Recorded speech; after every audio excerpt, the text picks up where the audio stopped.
You think you're good with money? Japan would be confused by you. Not judging, confused. Because a lot of what we call being normal with money here in the West, people in Japan look at and quietly think, why would anyone live like that? I found 7 of these habits. 7 things that are completely ordinary in America.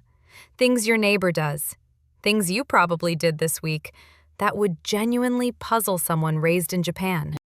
Some of them you already suspect, but stay till number 5 because that one is sitting in your driveway or on your mortgage statement right now, and almost nobody questions it. Number 6 is something you threw away this month without a second thought. And number 7? Number 7 is the quiet little habit that separates people who always feel behind from people who never think about money at all. And at the very end, I'll give you something called the Kakeibo Pause. 3 questions, under 5 minutes. You can use it before your next purchase, tonight, and feel the difference immediately. So look around the room you're in. Somewhere in your spending, one of these 7 is hiding. Let's go find it. Before we start, one word. Mottainai. There's no clean translation. The closest we get is, what a waste. But that's too small. Mottainai is the feeling you get deep in your chest when something with value is thrown away, wasted, or never fully used. A ripe fruit left to rot. A gift never opened. A life not lived. In Japan, children learn this word before they can spell. Finish your rice, every grain, because mottainai. Fix the sock, don't toss it, because mottainai. Now, here's why this matters for the next 20 minutes. Every single habit I'm about to show you, all 7, comes back to this one feeling. In the West, we measure money by what it lets us buy. Mottainai measures money by what we let slip through our fingers without ever noticing. Keep that word in your pocket. We'll come back to it again and again. Let's start with the habits that live out in the open. The ones you'd never call reckless. They feel responsible even. That's what makes them so hard to see. Number 1, open your banking app. Find the credit card. Look at that little line that says, minimum payment due. You pay it. Maybe you pay a bit more. And you carry the rest to next month, the way almost everyone you know does. It's just how it works, right? In Japan, this is not how it works. Most people there spend with cash or a debit card that pulls straight from money they already have. Carrying a revolving balance, paying interest month after month for things you already ate, already wore, already forgot, that idea makes a lot of Japanese people genuinely uncomfortable. And that discomfort has a name. Mottainai. Paying 20% interest on a dinner you finished 3 months ago is value slipping through your fingers for nothing. Japanese households save at a rate that would stun most Americans. And a big reason is simple. They rarely spend money that isn't already theirs. Meanwhile, that balance you carry isn't just a number. It's a low hum of stress running under everything, so constant that you've stopped hearing it. The shift. Debt isn't a tool you use. It's a landlord you pay rent to, every month, for things you don't even own anymore. Number 2, think about the last 7 days. How many of those meals came from a restaurant, a drive-thru, or an app that brought it to your door? For a lot of us, the honest answer is most of them. And each one felt small. $12 here, $18 there, a treat, a busy night. No big deal. In Japan, eating out every single day would feel strange. And not because people there don't love food. They love it deeply. But the default is different. The default is the bento. Food made at home, packed with care, carried in a box. Eating out is a real occasion, not a Tuesday. And here's Mottainai again. It's not one big waste, it's the slow leak. Those small daily orders don't feel like anything, and that's exactly why they drain the most. $10 a day, most days, is thousands of dollars a year you would swear you never spent. The shift. It's never the big purchase that quietly empties you. It's the small one you make so often you stopped counting it. Number 3. And this one's tender, so I'll be gentle. You've had a hard day. You open your phone, you buy something small, and for about 10 minutes, you feel better. We even have a warm name for it. Treat yourself. Self-care. Now, pause here, because I know what you're thinking. Sometimes a small treat is genuinely good for you. And you're right. A nice coffee after a brutal week is not the enemy. Some Japanese people would agree with you completely. But here's the pattern worth noticing. In Japan, there's a 100-year-old habit called Kakeibo, a household money journal. And one of its quiet lessons is to put a beat between the feeling and the buying. Not to forbid it, just to ask, am I buying this thing? Or am I buying a feeling I could reach another way? Because when shopping becomes the medicine for every bad mood, every purchase is a tiny wound you're paying to keep open. The good feeling fades by dinner. The charge stays for months. The shift. If you only feel better for 10 minutes, you didn't buy a thing. You rented a mood.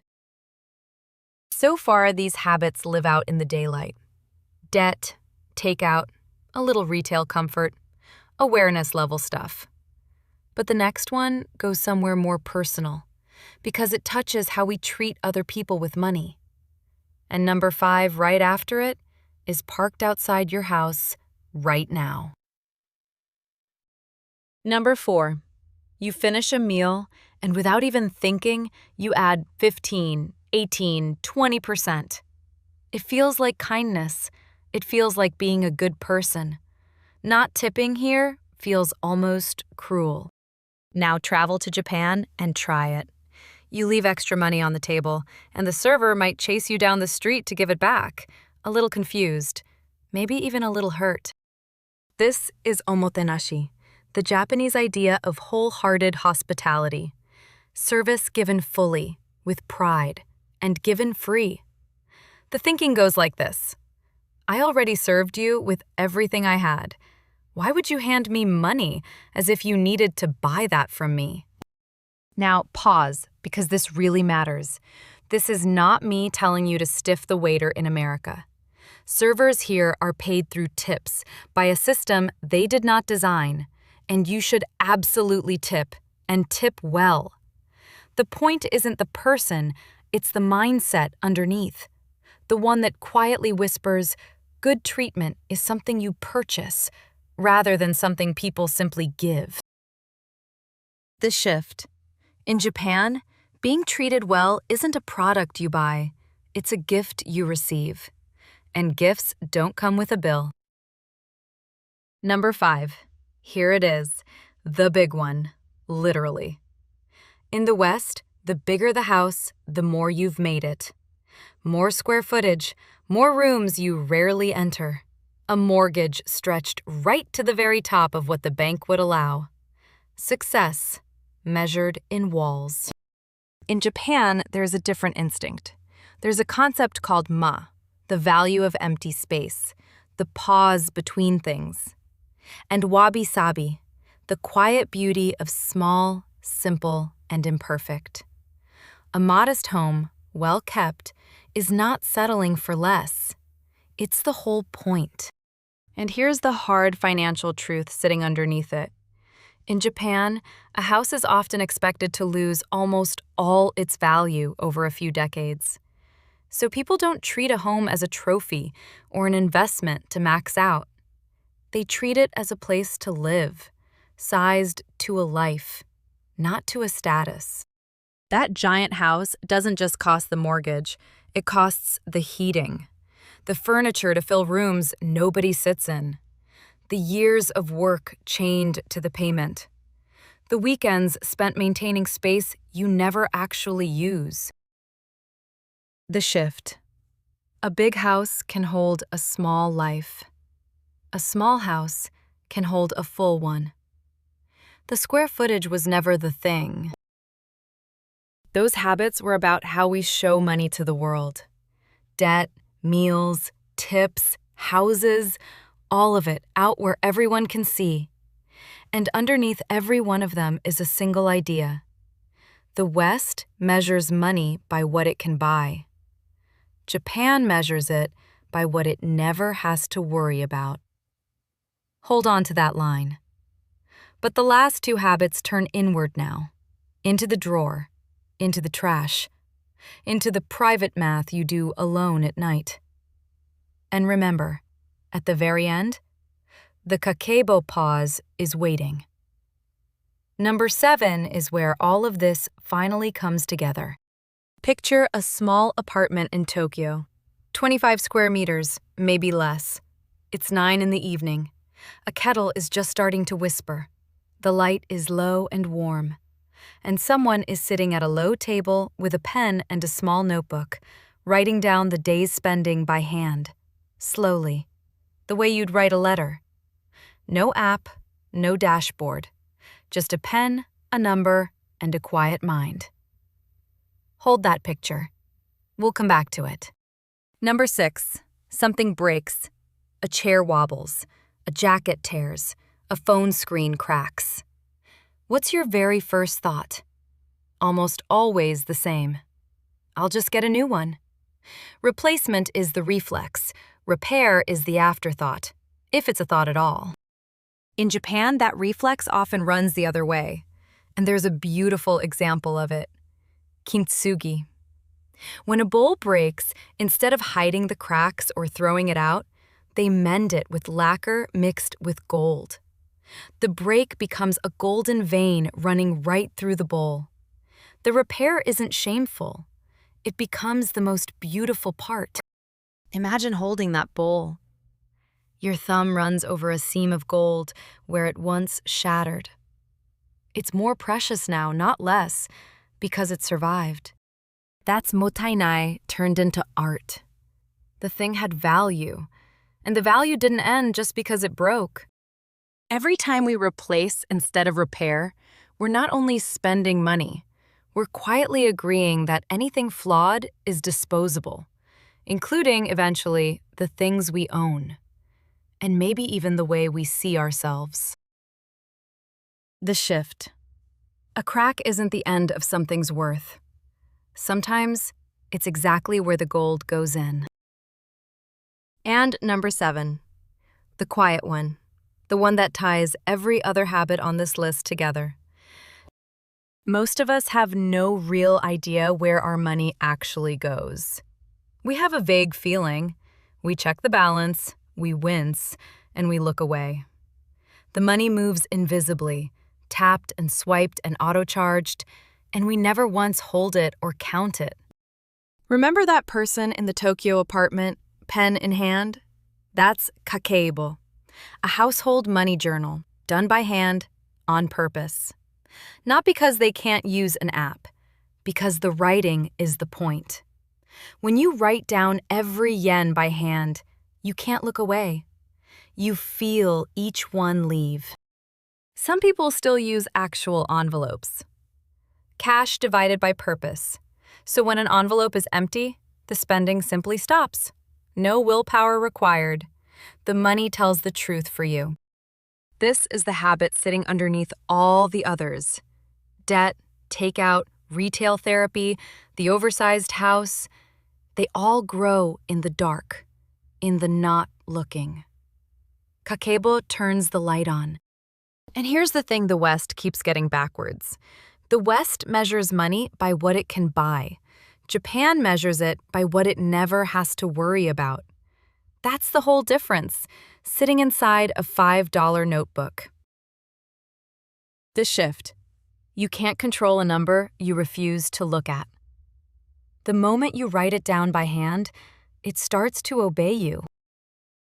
So, as promised, the Kakeibo Pause. You don't need a notebook or an app to start tonight. Just 3 questions asked out loud before you buy anything that isn't food or rent. 1. Do I already own something that does this? Not perfectly, just well enough. 2. If I wait one day, do I still want it tomorrow? Most wants don't survive a single sunrise. 3. Am I buying the thing, or am I buying a feeling? And if it's the feeling, is there a cheaper, kinder way to feel it? That's it. 3 questions, under a minute at the register, or right before you tap buy. Do it for 1 week and watch how many purchases quietly disappear. Purchases you won't miss at all. Because here's everything I've said in one breath. None of this is about being cheap. It's about the difference between a life that looks rich and a life that feels calm. The West measures money by what it can buy. Japan measures it by what it never has to worry about. Read that again, slowly. That's the whole video. Remember at the start, I asked you to look around the room you're in because one of these 7 was hiding somewhere in your spending? Well, now you know its number. You've probably known since about the second one. So tell me, 1 through 7, which habit was you? Drop the number in the comments. Just the number. I read them. And if one person came to mind while you watched, someone who works hard and still feels behind, someone whose spending you've quietly worried about, send this to them. Not to judge them, because you get it now, and they might need to too. Mottainai. Don't let another year slip through your fingers without noticing. That's the one.